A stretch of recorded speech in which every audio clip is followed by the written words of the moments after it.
type sermon like we did when we went through the discipline, or it's a verse-by-verse sermon, which I'm most comfortable with. I like that because I like maybe explaining a little bit and going a little deeper than what we might have thought about before. And as we look at Thessalonians, the second chapter, I told you last week that it's a continuation of chapter 1, really. It's still that greeting that Paul has. And even part of chapter 3. We're just going to look at 8 verses, which is a good thing since there's only 5 minutes left. Huh?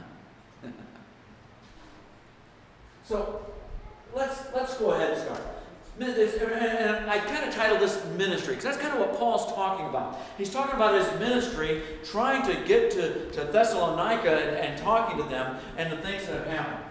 So let's look at this. Verse 1. He says, you know, brothers and sisters, that our visit to you was not without results.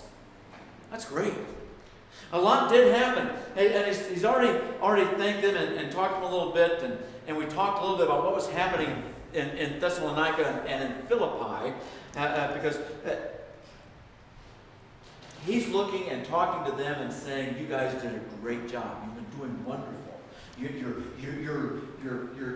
faith and your spirituality is outstanding because you're in a place that normally wouldn't happen. Remember we talked about, what was it, 4 or 5 different gods that they worshipped there in Thessalonica? And so when he went in, he already knew he had obstacles, but the Holy Spirit kind of moved in ahead and got things going. And so he says, you know, brothers and sisters, that our visit to you was not without results. He had great results. Well, look at verse 2. He says, we had previously suffered and been treated outrageously in Philippi, as you know. Well, we're going to see in a second, because we have documentation that he talked about what happened to him in Philippi. So as he was on his way to Thessalonica, of course he's not just going to go. I mean, remember, it's not like he took a plane. Huh? He had to travel from city to city to get there. Well, as a missionary, you don't just say, well, I'm going to go from here to Detroit, Michigan, and I'm going to travel on foot, but I'm not going to stop any place to preach along the way. Well, that's kind of silly, isn't it? Paul says, I have this great empty canvas out here, and I've got to put the brush strokes of God on it. And so every place he went, he preached. He says, we had previously suffered and been treated outrageously in Philippi. As you know, they knew about this. I mean, news travels fast, right? But with the help of our God, we dare tell you his gospel, in the face of strong opposition. He said, even the stuff that happened in Philippi did not stop us. We knew it was going to be tough when we got to Thessalonica, but we came anyhow. How often do we do that? We get shot down by somebody when we tell them about the gospel of Jesus Christ because they start laughing at us, and so we don't tell them again about the gospel. Wow. Well, let's see if that goes in the same ballpark of what Paul had. Let's look at Acts chapter 16. Acts chapter 16, verse 19 through 24. This is what happened when Paul attempted to go to Thessalonica. He stopped in Philippi. When her owners, now we're talking about the slave girl. Remember, there's a slave girl that was going out and she was prophesying, not prophesying, she was telling fortunes and that kind of stuff, right? And people were coming to her and making her owner quite a bit of money. And so they kind of cast out the demons. He says, when her owners realized that their hope of making money was gone, they seized Paul and Silas, here's one of your words, huh? And dragged them into the marketplace to face the authorities. They brought them before the magistrates and said, these men are Jews and are throwing our city into an uproar by advocating customs unlawful for us Romans to accept or practice. And it continues.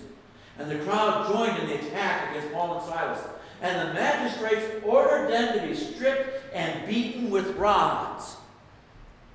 Hello? Who here has been stripped and beaten with rods in the past week? Or the past month? Okay, give me 5 years. Nobody?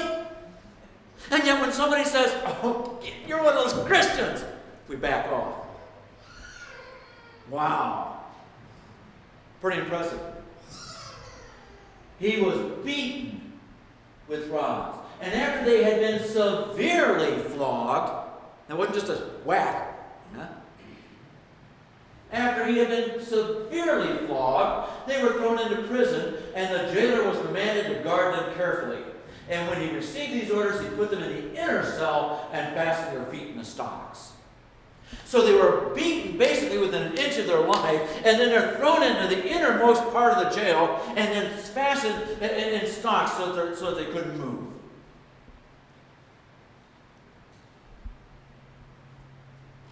I've been a lot of places. I've been to a lot of countries. Uncle Sam provided me free transportation to all over the world. Not once was I severely beaten because of Jesus Christ. Now, I'll admit, I've been to countries where they said you cannot bring a Bible. Didn't stop me. But I was not beaten. I wasn't put in prison. I didn't have my feet chained and locked down. That's a powerful, powerful testimony that Paul has. The better part of the testimony is the part that we're not looking at. I remember that's when they start singing and the doors blow off because of the power of God. But we're going to drop down a couple verses here in Acts 16. Down to verse, I believe it's 29 or 34, 35, there we go. 35 to 39. When it was daylight, the magistrates sent their officers to the jail with the order, release those men. So in the night, Paul and Silas were there. They kind of came to after their beating and their flogging, and they started singing praises to God, and everybody was hearing them. They're in the innermost cell, and we're told that everything is kind of bam, happened, and all of a sudden they're free. And the jailer was getting ready to kill himself, and they said, no, don't do that. And what happened? He took them home, he nursed their wounds, and Paul and Silas witnessed to the jailer, and he and his family were saved that night.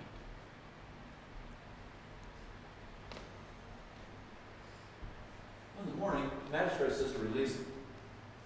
And the jailer told Paul, the magistrates have ordered that you and Silas be released, so now you can leave. They could have left a long time ago. So go in peace. Now look what Paul says. But Paul said to the officers, they beat us publicly without a trial, even though we are Roman citizens, and threw us into prison. Paul was not just a Jew from Jerusalem. He was a Roman citizen, remember? So I mean, when you go in your classes of people, he was up at the high class. And they weren't supposed to beat Romans without due process of law. Even though we're Roman citizens, they threw us into prison. And now they want us to get rid of us quietly. Oh, no. Let them come themselves and escort us out. And so the officers reported this to the magistrates, and when they heard that Paul and Silas were Roman citizens, they were alarmed, because Paul and Silas could have caused all kinds of problems for them. But instead, they came to appease them or escorted them from the prison, requesting them to leave the city. That's what happened to them on their way to Thessalonica. So they had been severely beaten, thrown in jail. Now they're still on their way to Thessalonica, where they know they're going to have problems. How often do we go into a place we know we're going to have problems talking about Jesus Christ? How often do we go into a place to talk about Jesus Christ and we don't have any idea what kind of problems we have? It's easier for us not to even bring it up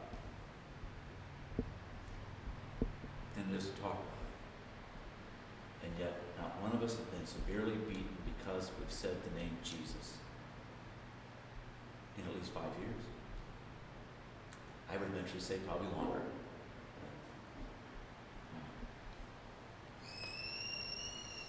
Let's go back to Thessalonians. Verses 3 and 4. He says, for the appeal we make does not spring from error or impure motives, nor are we trying to trick you. On the contrary, we speak as those approved by God to be entrusted with the gospel. He says, we came to you not just for something to do. Well, I guess not. They had just been beaten. Why would they go if it was just for something to do? Huh?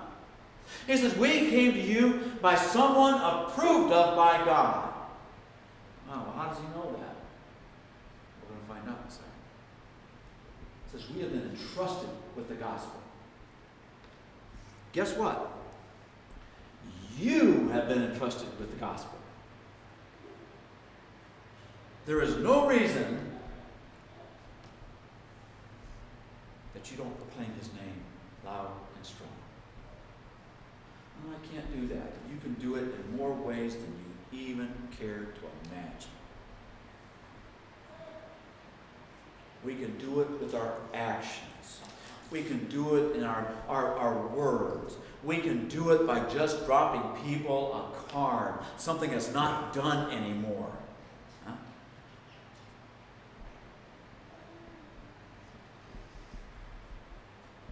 We speak as those approved by God to be entrusted with the gospel, and we have been. Verse 5. We're not trying to please people, but God. We times tend to try to please people. If they start getting upset because we're talking about God, we stop. We appease people. People want to take down monuments to Christ, and we sit back and we let them do it because we don't want to make waves. They want to take crosses off of places that have been erected there, signifying the walk that people have had with Christ. And we let them take it down because few people are complaining about it.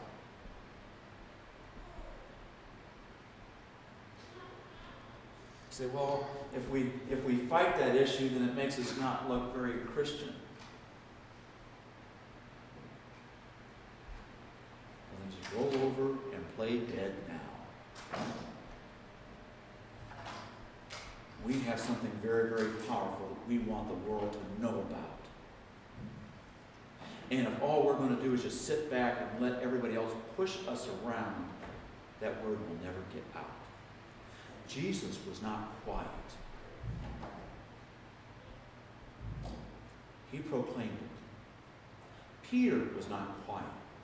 He proclaimed it. Paul was not quiet. He proclaimed it. Every place he went. We know we never use flattery, nor did we put on a mask to cover up greed. God is our witness that we did not do that, is what he's saying. Verse 6.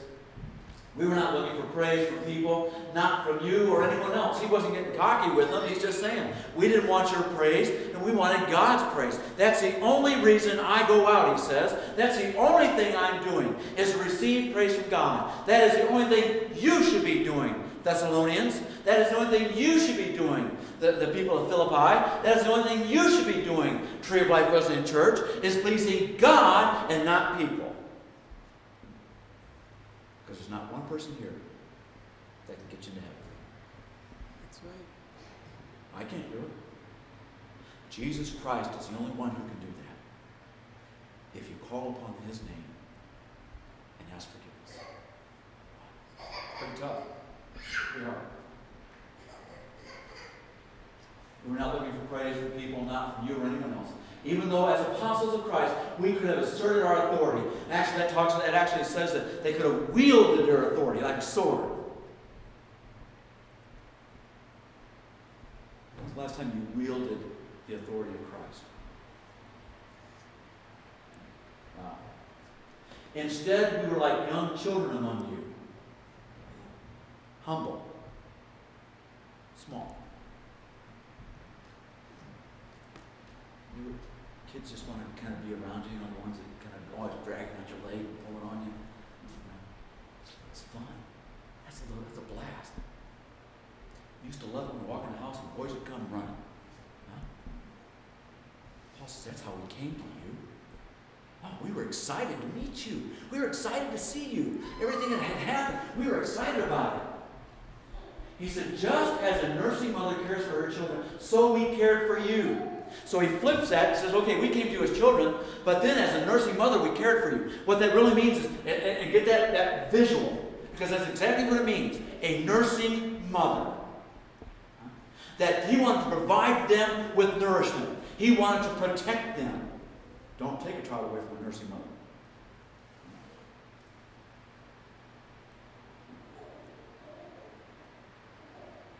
He says, we have everything in store for you. We loved you. We cared for you. We embraced you. We took you in. We want to protect you. Next verse. Verse 8.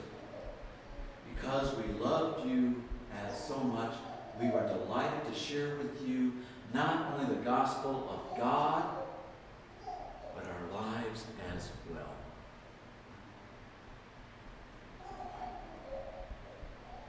We need to share our lives with others. We need to share the gospel with others.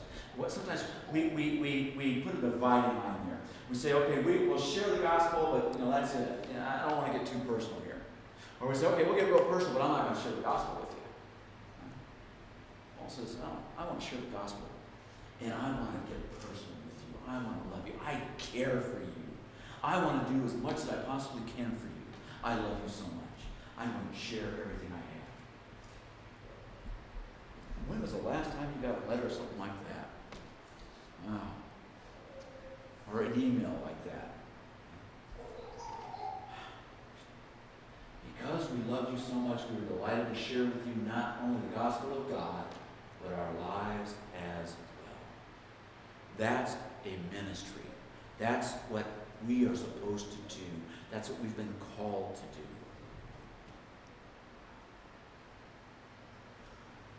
And with that, let's close. Would you stand? Father God, it really seems abrupt to stop